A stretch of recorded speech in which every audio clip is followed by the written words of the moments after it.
तेसर Janakpur Dham mayor cup अंतर्गत शनि दिनक खेल में सीतामढ़ी आ मुजफ्फरपुर जीत हासिल कयने अछि। श्री राम जानकी बहुउद्देशीय अंतर्राष्ट्रीय रंगशाला में जारी प्रतियोगिता अंतर्गत शनि दिनक पहिल खेल में सीतामढ़ी क्रिकेट टोली महोत्तरी के 3 विकेट से पराजित कयने अछि।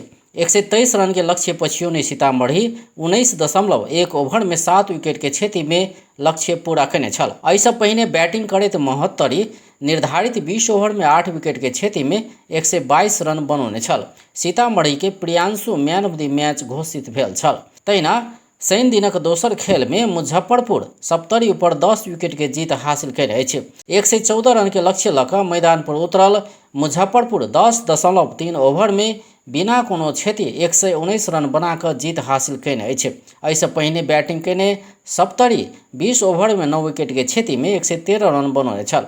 मुजफ्फरपुर के रवि शर्मा 33 बॉल में 72 रन बनाकर मैन ऑफ द मैच घोषित भेल छल।